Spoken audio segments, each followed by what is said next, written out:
Yeah, I believe that Christ's suffering and the demonstration of the kind of physiologic stress that his human body was under is manifested in the Garden of Gethsemane, where it's described that he was sweating blood.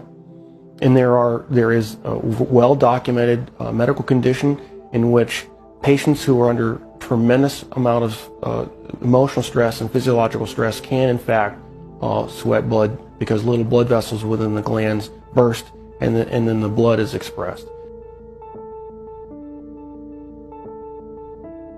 The scourge involved the use of a short whip with pieces of typically metal, sometimes bone, sometimes pieces of porcelain wrapped in these leather straps, which is then utilized to come across typically the back, the shoulders, the legs of the victim. The first few passes across a particular body part would tear through the skin, the fat, but eventually, once the outer layers were torn away, it would start getting in the muscle and the tendon. And of course, along the way, you're ripping through all the blood vessels that supply all those tissues. And so you're losing blood the whole time. The plant that was described actually had a very long thorn, not the little thorns that we would think from a rose bush. These were thorns that were typically 1.5 to 2 inches in length. The scalp is one of the most vascular portions of our bodies. It had a huge blood supply up there. So then having those thorns shoved down into down onto the bony plate would have gone through all the scalp, which in and of itself would have created a huge amount of blood loss. I've seen people actually bleed to death from just a scalp injury. So this is not a small injury to have, who knows, dozens of these things shoved into your scalp. And so that would have caused more blood loss.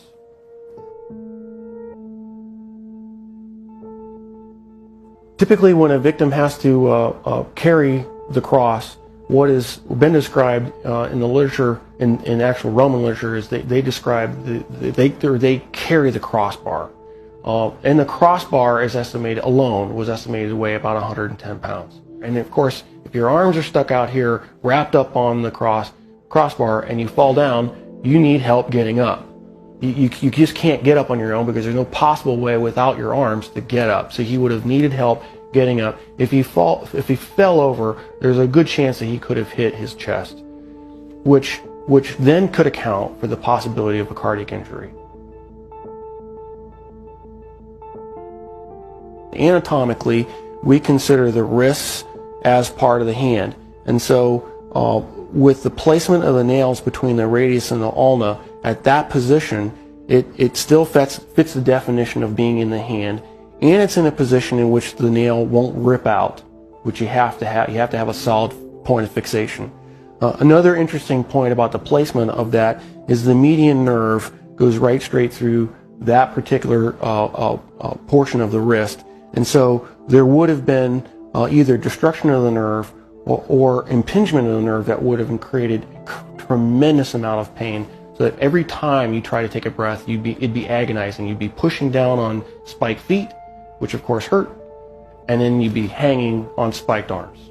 And so you alternate from excruciating pain to excruciating pain every time you take a breath.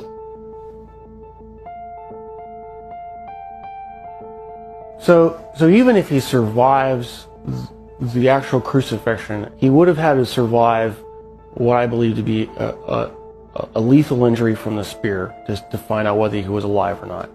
What's described is the loss of water and blood, and that would entail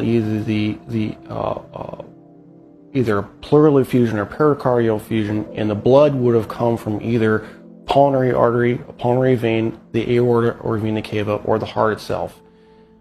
None of those injuries, unless you're treated immediately by a trauma surgeon like myself, with all the advanced equipment that we have, would be survivable after even a few minutes. Christ, as the Son of God, could have survived anything. He chose to manifest himself as a human at that point in time and allowed himself to die. And being human at that point in time, he could not have survived this particular series of traumas. It's not possible.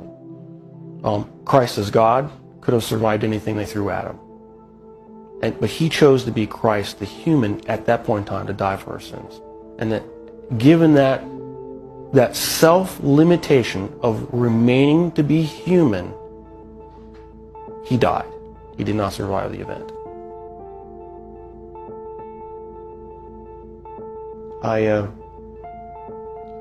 I'm profoundly impacted by it.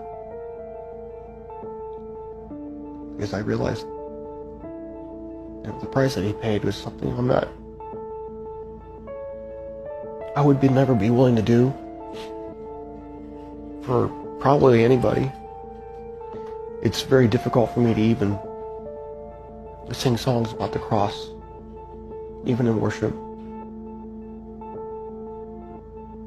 Because I truly do understand what he paid, the price that he paid.